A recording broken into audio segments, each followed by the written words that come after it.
The elevator doors slid open on the 40th floor, and Emma Sinclair stepped into a lobby she never thought she would see again, her heart hammering so hard she could feel it in her throat. 10 years had passed since she last saw Brandon Nichols, and now she was about to walk into a boardroom where he would be sitting as the CEO of Nichols Property Development, the largest real estate company on the East Coast. Emma clutched her portfolio tighter, trying to steady her breathing. She was here as the lead architect for Sterling Design, pitching for the contract that could make or break her career. She had worked too hard to let old feelings derail this opportunity. The receptionist smiled warmly. "Miss Sinclair, they're ready for you in the executive conference room. Third door on your left." Emma nodded, her heels clicking against the marble floor as she walked down the hallway lined with floor-to-ceiling windows overlooking the city. Boston looked beautiful from up here, the harbor glittering in the late morning sun. She paused outside the conference room door, smoothing down her navy blazer and taking one last steadying breath. She could do this. She was a professional. The fact that Brandon was her first love, the man she had spent 3 incredible years with in college before circumstances tore them apart, did not matter. That was ancient history. Emma pushed open the door and immediately locked eyes with him. Brandon stood at the head of a long glass table, mid-sentence in conversation with 2 other executives. He was wearing a charcoal suit that fit him perfectly, his dark hair slightly longer than he used to keep it, with just a hint of gray at the temples that only made him more devastatingly handsome. When their eyes met, he stopped talking completely. The silence stretched for what felt like an eternity but was probably only 3 seconds. Emma. Her name on his lips after all these years made her knees weak. Brandon. She forced herself to walk forward professionally, extending her hand. "It's good to see you." He took her hand, and the touch sent electricity racing up her arm. His hand was warm, strong, and familiar in a way that made her chest ache. "You too.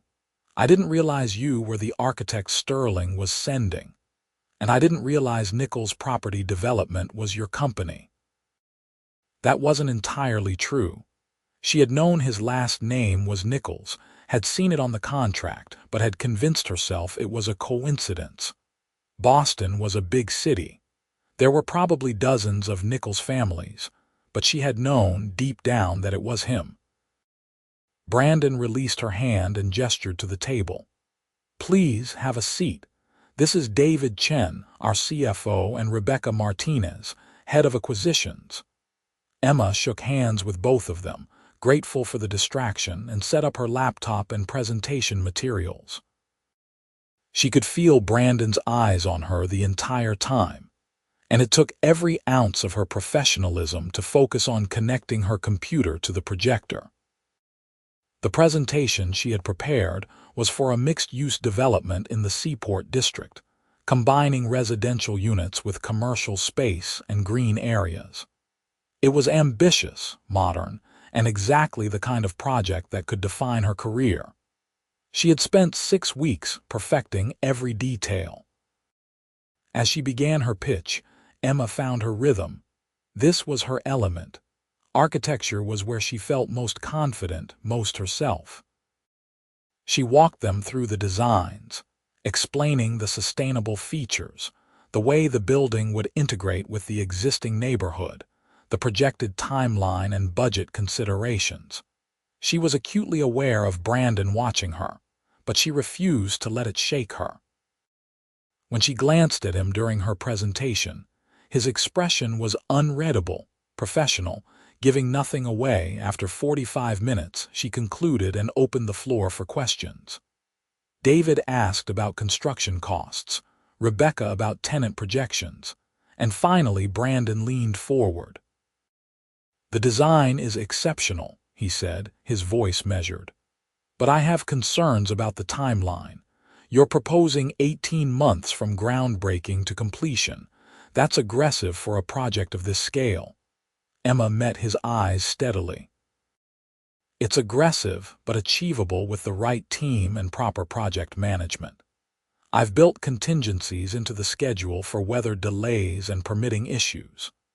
The construction company I'm recommending has completed 3 similar projects in the past 2 years, all on time.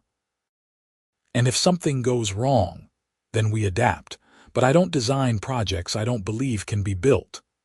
There was an edge to her voice now, a challenge. Something flickered in Brandon's eyes, something that looked almost like pride. Fair enough. The meeting wrapped up 20 minutes later with polite handshakes and promises that they would be in touch within the week. Emma packed up her materials, trying not to feel Brandon's presence as he stood near the windows, his back to the room as David and Rebecca left. She was halfway to the door when his voice stopped her. "Emma, wait." She turned slowly. They were alone now, the door clicking shut behind the other executives. Brandon crossed the room toward her, his hands in his pockets, and for a moment he looked less like a CEO and more like the 21-year-old boy she had fallen in love with. "How have you been?" "Really?" Emma's throat tightened. "I've been good. Busy, you know how it is." "I do."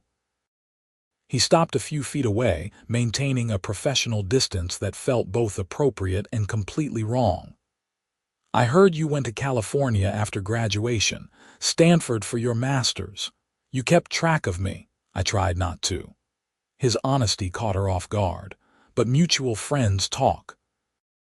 "I heard you were making a name for yourself out there."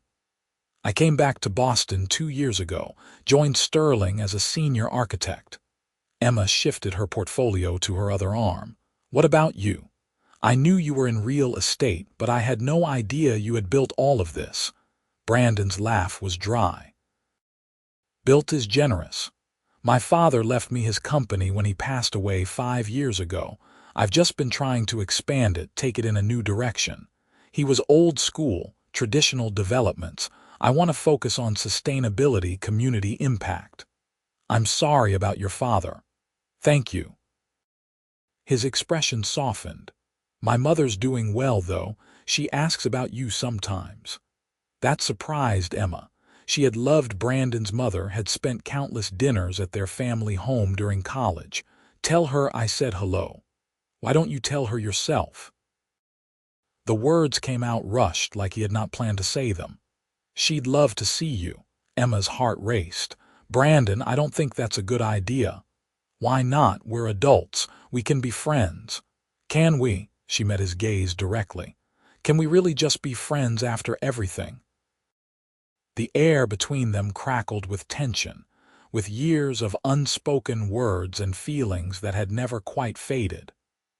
Brandon took a step closer, close enough that she could smell his cologne, something woody and expensive that was entirely different from the cheap body spray he had worn in college.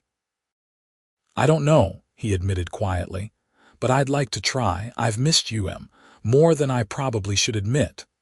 The old nickname nearly broke her composure. "Brandon, just coffee. One coffee, catch up properly. No business talk." Every logical part of Emma's brain screamed at her to say no, to keep this professional, to protect her heart. But the part of her that had never quite gotten over him, that still thought about him late at night, that part won out. "Okay, one coffee." The smile that broke across his face was radiant, boyish, and achingly familiar. "Tomorrow, there's a cafe near here, Bluebird Coffee. Do you know it? I'll find it. 10 o'clock, I'll be there." Emma left before she could change her mind, her heart pounding as she rode the elevator down 40 floors. What had she just agreed to? This was dangerous territory, mixing business with personal history. Sterling was counting on her to land this contract. It was the biggest pitch they had made all year. But as Emma stepped out onto the busy street, the cool autumn air hitting her flushed cheeks, she could not stop smiling. That night, Emma barely slept. She lay in her apartment in Cambridge, staring at the ceiling, thinking about Brandon. They had met during her sophomore year at Boston University. He had been a year ahead of her, studying business while she pursued architecture. They had met at a party, started talking about their dreams, and never really stopped. Brandon had wanted to change the real estate industry, to build things that mattered. Emma had wanted to design buildings that inspired people, that made cities better places to live. They had been so young, so full of ambition and hope, and they had fallen hard for each other. For 3 years, they had been inseparable. Late-night study sessions that turned into long conversations about everything and nothing. Weekends exploring Boston, finding new restaurants and hidden gems. Summers spent partly with his family in Martha's Vineyard and partly with hers upstate. Brandon had met her parents, her younger sister. She had been a fixture at his family dinners. Everyone had assumed they would get married. Then graduation came, and with it, reality. Emma had been accepted to Stanford's prestigious architecture program with a full scholarship, an opportunity she could not pass up. Brandon's father had demanded he come work for the family company immediately, no delays, no negotiations. It was that or be cut off completely. They had tried long distance for 6 months. It had been torture. The time difference, the busy schedules, the distance. The phone calls became shorter, less frequent. The visits never seemed enough. And finally, on a painful phone call 2 days after Christmas, they had admitted what they both knew. It was not working. Emma had cried for weeks. She had thrown herself into her studies, determined to make the sacrifice worth it. And eventually, the pain had dulled to an ache, then to a scar she rarely thought about, or so she had told herself. Now, lying in the dark, she realized she had never really gotten over Brandon Nichols. She had dated other people, had even had one serious relationship that lasted 2 years before fizzling out. But no one had ever quite measured up to her first love. The next morning, Emma changed her outfit 4 times before settling on dark jeans, ankle boots, and a cream sweater. Casual but put together. She arrived at Bluebird Coffee 5 minutes early and found Brandon already there, sitting at a corner table with 2 cups in front of him. He stood when he saw her, and her breath caught. He was wearing jeans and a navy button-down, no tie, the sleeves rolled up to reveal strong forearms, more casual than she had ever seen him outside of college. "I got you a latte," he said as she approached. "Extra shot, no sugar, unless your order has changed." It has not. Emma sat down, touched that he remembered. "Thank you." They sat in awkward silence for a moment before both speaking at once. "So how I wanted," they laughed, and some of the tension broke. "You first," Brandon said. Emma wrapped her hands around the warm cup. "I was going to ask how you've really been. 10 years is a long time." Brandon leaned back in his chair, studying her. "It's been good. Hard, but good. Taking over my father's company was overwhelming at first. He had run things a certain way for 30 years, and trying to change that while grieving him was tough. But I'm proud of what we've built. We're doing projects that actually help communities now, not just maximize profit. That's what you always wanted. It is." His eyes never left her face. "What about you? Why did you come back to Boston?" Emma had known this question would come. She took a sip of her latte, choosing her words carefully. "California was amazing for my career. I worked on some incredible projects, learned from the best, but it never felt like home. Boston is home. My family is here. My roots are here. And there wasn't anyone in California you wanted to stay for." The question was casual, but she could hear the tension underneath it. "There was someone for a while. Evan. We dated for 2 years. He was a structural engineer, brilliant, kind, but it was not." She trailed off, not sure how to finish. "Not what?" Brandon's voice was soft. "Not enough," Emma admitted. "He wanted to get married, and I realized I did not feel the way I should about someone I was going to spend my life with, so I ended it. 6 months later, I moved back here. Brandon nodded slowly. I was engaged once. Emma's heart plummeted. Oh, her name was Melissa. We met 3 years ago at a charity gala. She was perfect on paper. Came from the right family, understood the business world, wanted the same things I wanted, or so I thought. What happened? I called it off 6 months before the wedding. Brandon's jaw tightened. I realized I was trying to force something that was not there. She deserved someone who loved her completely, without reservation, and I deserved to not settle. Their eyes met across the table, and Emma saw everything he was not saying written clearly in his expression. Brandon, I never stopped thinking about you, Em. The words came out rushed, urgent. I tried. God knows I tried, but every woman I dated I compared to you. Every time something good happened, you were the person I wanted to call. I convinced myself I had built you up in my memory, that you could not possibly be as amazing as I remembered. Emma's heart was racing. And now I'm sitting here looking at you, and you're even more incredible than I remembered. You're confident, successful, passionate about your work. You light up when you talk about architecture the same way you did in college. And I'm terrified because I know I should not be saying any of this, not when there is a business deal between us, but I can't seem to stop myself. Emma's hands were shaking. I never stopped thinking about you either. I told myself I had moved on, that what we had was just a college romance. But it was not. It was real, and it mattered, and no one else has ever made me feel the way you did. Brandon reached across the table, his hand covering hers. The touch was electric, familiar, and Emma's eyes welled with tears. I don't want to mess this up again, she whispered. The timing was wrong before. What if it's wrong now? The timing sucked before because we were kids with no control over our lives. Brandon's thumb stroked the back of her hand. We're adults now. We make our own choices, and I'm choosing to see where this goes if you'll let me. What about the project? If your company chooses Sterling's bid and we're dating, people will talk. They'll say you gave me the contract because of our relationship. Then we'll make sure the decision is purely professional. David and Rebecca review all the bids blind without knowing which firm submitted what. If Sterling's proposal is the best fit, we'll move forward with the project. If it's not, we'll be honest about it.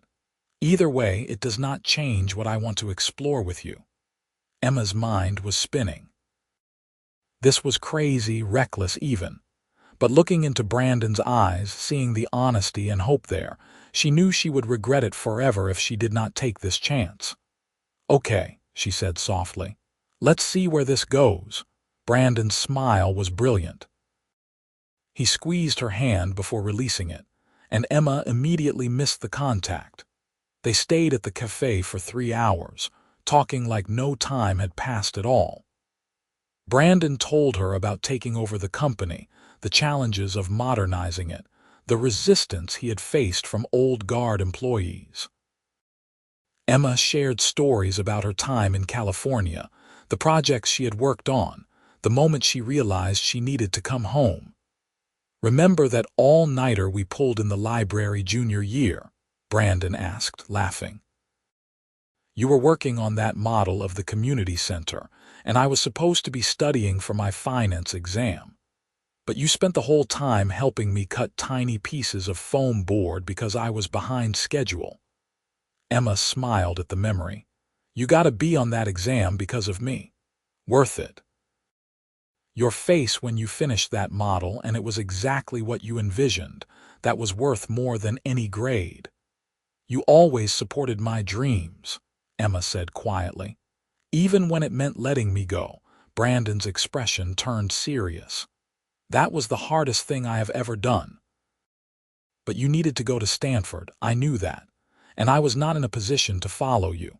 My father made it clear, work for him or lose my inheritance, my trust fund, everything. I was 22 and scared, and I made the practical choice, but I regretted it every single day. We were so young. Emma shook her head. I used to be so angry at you for not fighting harder, for choosing money over us. But I was choosing my career over us too, was not I? We both made the choices we thought we had to make. And now we're different people. Older, hopefully wiser. With no one telling us what to do, Brandon added. Exactly. As they finally left the cafe, the afternoon sun casting long shadows across the sidewalk, Brandon walked Emma to her car. Can I see you again? Dinner this time? I'd like that. Tomorrow night. I know this great Italian place in the North End. Emma laughed. Giancarlo's, we used to go there in college. It's still there, still amazing. Same owner, same recipes. Tomorrow night sounds perfect. Brandon hesitated, then leaned down and kissed her cheek, a soft brush of lips that sent warmth flooding through her. I'll pick you up at 7. Emma drove home in a daze, her mind replaying every moment of their conversation. She felt like she was 18 again, giddy and hopeful and terrified all at once. The next few weeks passed in a blur of stolen moments and growing reconnection. Brandon took her to Giancarlo's, where they shared pasta and wine and stories. They went to a Red Sox game, bundled in jackets as October turned chilly, and Brandon bought her the same overpriced hot chocolate he used to get her in college. They walked along the Charles River, visited the Museum of Fine Arts, and slowly, carefully, began to rebuild what they had once had. But it was different now. They were not just recapturing old feelings, they were discovering each other anew. Emma learned that Brandon volunteered with a program that taught underprivileged kids about entrepreneurship. Brandon discovered that Emma had published articles in architectural journals and was a sought-after speaker at industry conferences. They were careful to keep things quiet, especially with the Sterling project still under review. Emma had not told anyone at work about their history, and Brandon maintained strict professional boundaries when they communicated about business. 3 weeks after their coffee shop reunion, Emma's phone rang with a call from Sterling's senior partner, Marcus Wright. Emma, we got it. Nichols Property Development chose our bid for the Seaport project. Emma's heart leaped. Are you serious? Dead serious. They said your design was exactly what they were looking for, innovative but practical, beautiful but sustainable. This is huge for us. You're going to be the lead architect. Congratulations. After hanging up, Emma immediately called Brandon. He answered on the second ring. You heard.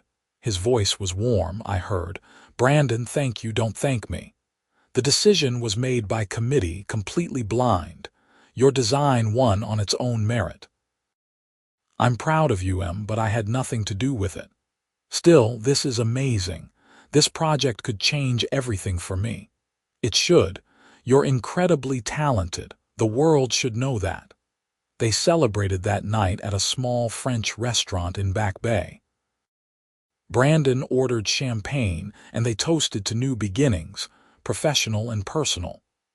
I have to tell you something, Brandon said as they finished dessert. I've been offered a development opportunity in New York. A massive project, the kind that could double our company's size. Emma's stomach dropped. That's incredible. When would you need to move? I'd be back and forth for a while, not a permanent move, but it would mean spending 3 or 4 days a week in New York for at least the next year. Oh. Emma tried to keep her voice neutral. Brandon reached across the table, taking her hand.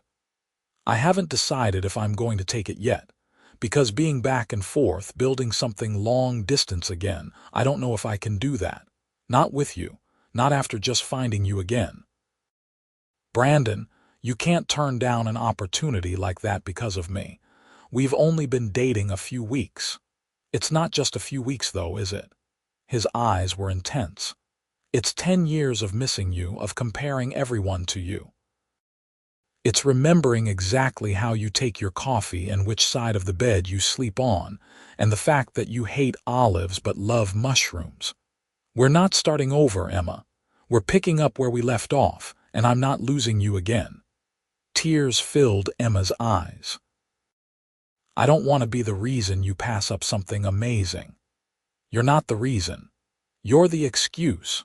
The truth is, I have been building this company for 5 years trying to prove something to my father even though he's gone. Trying to show him I could take what he built and make it better. But the New York project is exactly the kind of massive, soulless development I swore I'd never do. It's not aligned with my values anymore." "Are you sure?" "I'm sure." Brandon squeezed her hand. "I want to focus on projects like the seaport development. Smaller, community-focused, sustainable. Projects I can be proud of. And I want to do it here in Boston, where you are." Emma felt a weight lift off her chest. "I love you," she blurted out, then immediately clapped her hand over her mouth. "I'm sorry, that was too soon. I should not have. I love you too." Brandon was grinning. "I never stopped loving you, Emma Sinclair. Not for one single day in 10 years. Really, really." He kissed her then, right there in the restaurant with other diners around them, and Emma melted into it. It felt like coming home. Over the next few months, Emma threw herself into the seaport project while her relationship with Brandon deepened. They decided to be open about their relationship, and while there were a few raised eyebrows, no one questioned the legitimacy of Sterling's winning bid. The design spoke for itself. Emma met Brandon's mother again, a tearful reunion where the older woman hugged her and whispered, "I always hoped you two would find your way back to each other." Brandon came to family dinners with Emma's parents and her sister Rachel, who pulled Emma aside and said, "This is the guy. I can see it on your face." They did not rush things. Both of them had been through enough failed relationships to know that taking time was important. But it was also clear to everyone around them that this was different, that what they had was rare and precious. The Seaport project broke ground in January, a cold winter day where Emma stood beside Brandon in a hard hat, smiling for cameras as they drove the ceremonial first stake into the frozen ground. His company had brought in partners who shared his vision, and the project was being hailed as a model for sustainable urban development. Emma moved into Brandon's brownstone in Beacon Hill that spring. It was a beautiful old building that he had renovated himself, mixing historical charm with modern convenience. They settled into a routine, morning coffee together before heading to their respective offices, dinner dates several times a week, lazy Sunday mornings reading the paper in bed. It was not always perfect. They had their first real fight about Emma taking on too much work, burning herself out trying to prove she deserved the Seaport project. Brandon pushed too hard about her needing to delegate, and Emma accused him of not respecting her independence. They both said things they regretted, and Emma stormed out, spending the night at her old apartment which she had not yet sublet. But the next morning, Brandon showed up with coffee and apologies. "I was wrong," he said simply. "You don't need me to tell you how to manage your career. I just worry about you burning out, but that's my issue, not yours." "I was wrong too," Emma admitted. "I do take on too much because I'm still trying to prove something, and I should listen when people who love me are concerned. I'm sorry I stormed out." They made up, and the fight actually strengthened their relationship. They learned how to communicate better, how to address issues before they festered. As summer approached and the seaport development took shape, Emma found herself thinking about the future more and more. She and Brandon had been back together for almost a year now, had been living together for 6 months. Everything felt right in a way it never had with anyone else. She was not the only one thinking about the future. In July, Brandon suggested a weekend trip to Martha's Vineyard. His family still had the house there, a sprawling beachfront property where Emma had spent many weekends during college. They arrived Friday evening, and Emma immediately felt nostalgic. The house smelled the same, like salt air and cedar. They had the place to themselves, Brandon's mother preferring her place in Boston during the summer now. Saturday was perfect. They swam in the ocean, ate lobster rolls on the beach, and watched the sunset from the porch with glasses of wine. Emma was relaxed, happy, perfectly content. "Want to take a walk?" Brandon asked as the last rays of sun disappeared. They walked down to the beach, the sand still warm under their bare feet. The moon was rising, full and bright, painting a silver path across the water. Brandon led her to a spot near the dunes where they had spent many nights as young lovers, talking about their dreams. "I remember the first time I brought you here," Brandon said. "You stayed up until 3 in the morning sketching ideas for your thesis project, using the moonlight because you didn't want to go inside." Emma laughed. "And you stayed up with me, even though you had to be up early to go sailing with your dad." "I would have stayed up all night every night if it meant being with you." Brandon turned to face her, taking both her hands. "Emma, these past months with you have been the happiest of my life. You make everything better, brighter. You challenge me to be better, to do work that matters. You support my dreams while pursuing your own incredible career." Emma's heart started to race as Brandon dropped to one knee. "I let you go once because I was young and scared and didn't know how to fight for what mattered most. I'm not making that mistake again."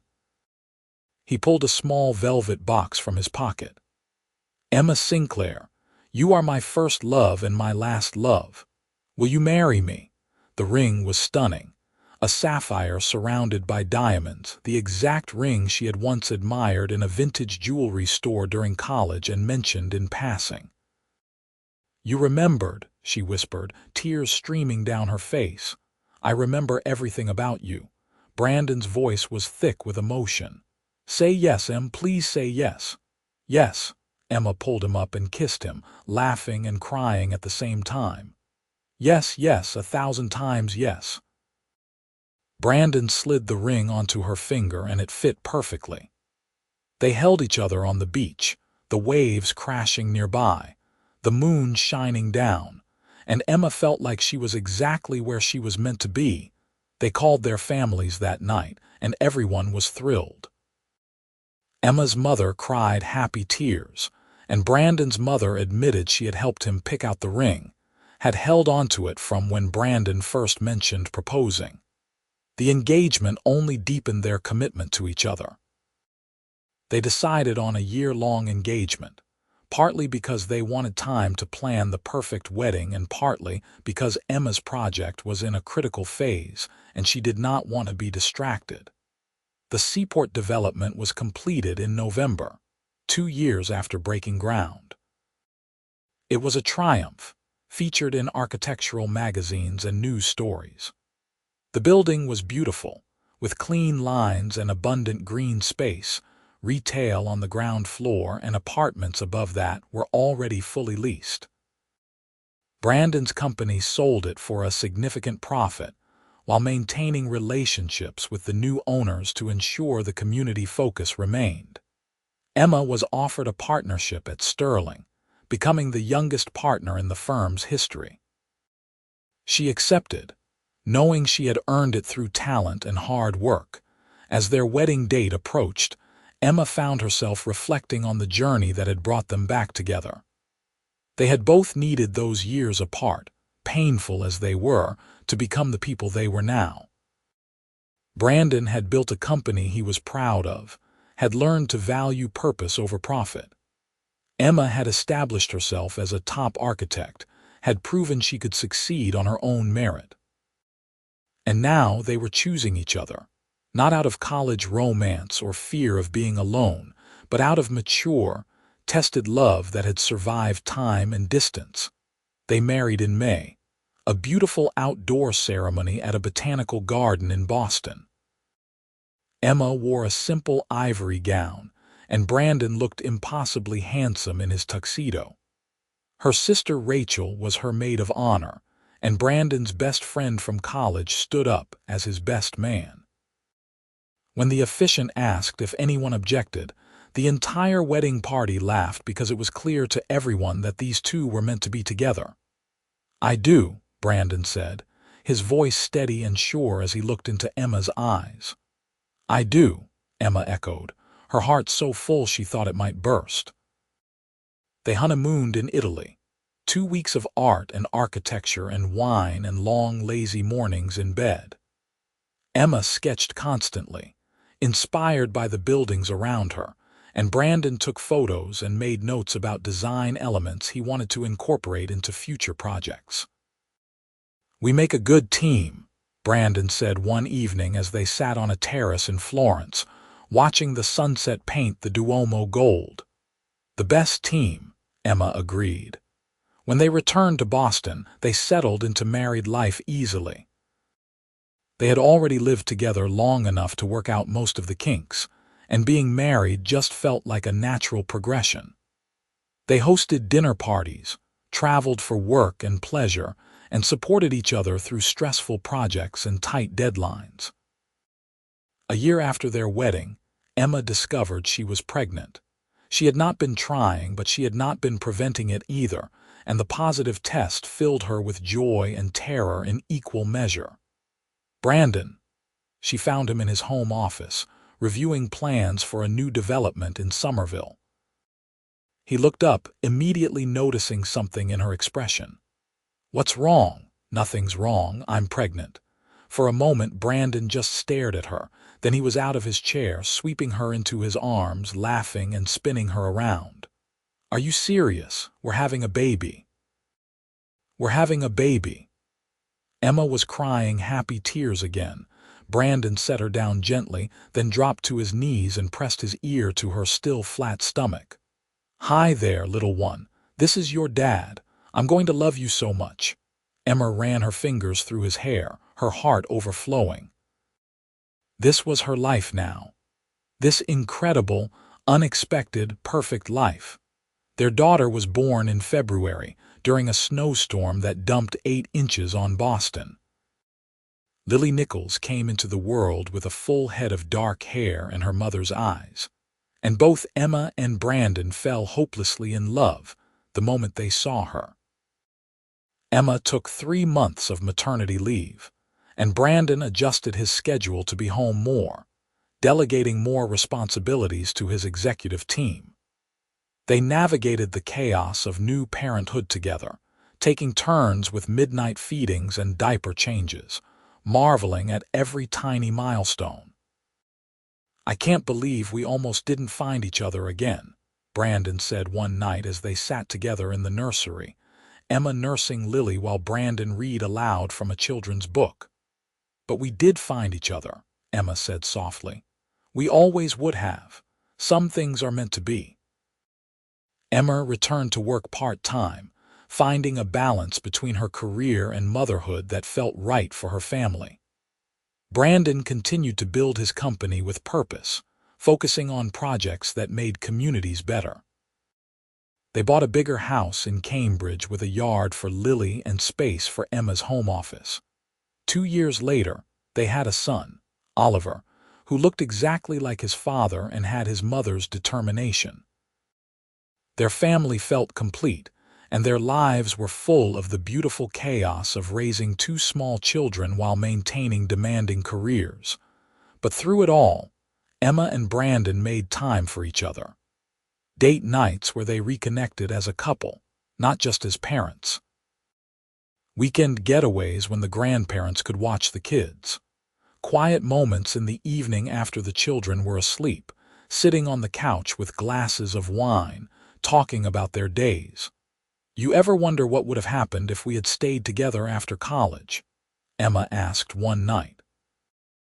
Brandon considered this. "Sometimes, but I don't think we would have made it.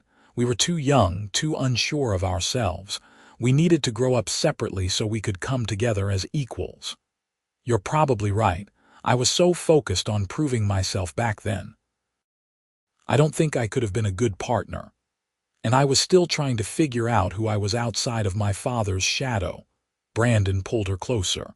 The timing was wrong then, but it's right now. That's what matters. Emma nestled into his embrace, perfectly content. She thought about that day in the elevator, walking into the conference room and seeing Brandon for the first time in 10 years. How terrified she had been, how certain she was that seeing him would derail her career and her life. Instead, it had been the beginning of everything. On their 5th wedding anniversary, Brandon surprised Emma with a weekend trip back to Martha's Vineyard. They left the kids with her parents and escaped for 2 nights of uninterrupted time together. They walked on the same beach where he had proposed, and Emma thought about how different everything was now. They were not just 2 people in love anymore. They were a family, partners in every sense of the word, building a life together. "Thank you," Emma said, stopping to look at Brandon in the moonlight. "For what? For not giving up on us. For being brave enough to say what you were feeling that day at the coffee shop. For choosing me every single day." Brandon cupped her face in his hands, his touch gentle and reverent. "Loving you is the easiest choice I have ever made. You're my first love, my last love, my only love. Nothing will ever change that." He kissed her then, soft and sweet, and Emma knew with absolute certainty that she was exactly where she belonged. All the years apart, all the pain and longing and wondering what if, had led them to this moment. To a love that was deeper and stronger because it had been tested and had survived. Some love stories were about finding someone new, discovering unexpected connections. But theirs was about realizing that first love, true love, was still the one. That some bonds were too powerful to break, no matter how much time passed or distance separated them. Emma had walked into that conference room expecting to pitch a project and maintain her professionalism. Instead, she had reconnected with the man who had always held her heart. And in doing so, she had found not just love, but her future, her family, her home. As they stood on the beach together, the waves crashing and the stars brilliant overhead, Emma smiled. She had designed countless buildings, had created structures that would stand for generations. But the most beautiful thing she had ever built was this life with Brandon, this family they had created together, this love that had survived everything and come out stronger. Some people never found their person. Some people spent their whole lives searching. But Emma had found hers when she was 18 years old, had lost him and mourned him and somehow, miraculously, found him again. Brandon Nichols was her first love, and now, finally, forever, he was her always. Years later, when Lily and Oliver were old enough to ask about how their parents met, Emma and Brandon would tell them the story. About falling in love in college, about the painful separation, about the day they walked back into each other's lives and everything changed. "Did you know right away that you would get back together?" Lily would ask, romantic even at 8 years old. "I knew I wanted to," Brandon would admit, pulling Emma close. "Your mother was the one who got away, and I was not letting that happen twice." "I was terrified," Emma would add, laughing. "I thought seeing him again would complicate everything. Instead, it made everything make sense." Oliver, practical like his father, would want to know about the business side. "But Mom, didn't you worry people would think you got the job because of Dad?" "I did worry," Emma would answer honestly. "But I had confidence in my work. And your father made sure the decision was fair. You should never compromise your integrity, not for love or money or anything else. But you should always fight for what matters most," Brandon would say, looking at Emma with the same love in his eyes as that day in the coffee shop. "And your mother, this family, this is what matters most." Emma and Brandon's story became something of a legend in their circles. The architect and the CEO who had found love twice, who had built not just buildings and companies, but a life together that was both extraordinary and beautifully ordinary. Emma continued to design stunning projects, her name becoming synonymous with sustainable, community-focused architecture. She won awards, gave talks, mentored young architects, but her proudest moments were not the accolades or the magazine covers. They were the quiet evenings at home, teaching Lily to sketch and watching Oliver build elaborate structures with blocks. Brandon grew his company into one of the most respected real estate development firms on the East Coast, known for projects that improved communities rather than just generating profit. He served on boards, donated generously to causes he believed in, and made time to coach Oliver's soccer team. But his proudest achievement was the family he had built with Emma, the love they had nurtured and protected and grown into something beautiful and lasting. They had their challenges, of course. No marriage was perfect. There were stressful periods when both were working too much, disagreements about parenting decisions, moments of frustration and miscommunication. But they always came back to each other, always chose to work through problems rather than walk away. Because they had learned the hard way what it was like to lose each other, and neither of them ever wanted to experience that pain again. On their 10th wedding anniversary, Emma and Brandon renewed their vows in a small ceremony in their backyard, surrounded by family and close friends. Lily and Oliver stood beside them, excited to be part of the celebration. 10 years ago, I married my first love, Brandon said, his voice steady as he looked into Emma's eyes. The girl who had captured my heart when we were barely adults, but you're not that girl anymore. You're the woman who challenges me, who inspires me, who is an incredible mother to our children and an amazing partner in life. I fell in love with who you were. I'm in love with who you are, and I will love whoever you become. Today, tomorrow, always. Emma's tears fell freely as she spoke her own vows. You were my first love, but you're so much more than that. You're my best friend, my partner, the father of my children, the person I want to tell everything to. Loving you is the best decision I have ever made, and I would make it again every single day for the rest of my life. They kissed while their children cheered and their families applauded, and Emma felt the same flutter in her stomach she had felt at 18, at 28, every time Brandon kissed her. Some things never changed. As the party continued around them, Emma stepped away for a moment, walking to the edge of their yard where she could see the Boston skyline in the distance. The Seaport building was visible, her design now a permanent part of the city she loved. Brandon found her there, wrapping his arms around her waist and resting his chin on her shoulder. What are you thinking about? How different my life could have been if I had not walked into that conference room, if you had not asked me to coffee. If either of us had been too scared to try again. But we did try, we weren't too scared. I'm so glad we weren't. Emma leaned back against him, perfectly content. This life, our family, it's better than anything I could have imagined. Even better than the Seaport project, Brandon teased. Emma laughed. Even better than that.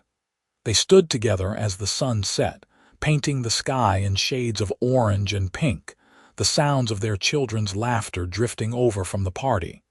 This was their life now, the one they had built together from the pieces of who they used to be. Emma had always believed that good design was about creating something beautiful and functional, something that improved people's lives. She had done that with buildings and structures across the city.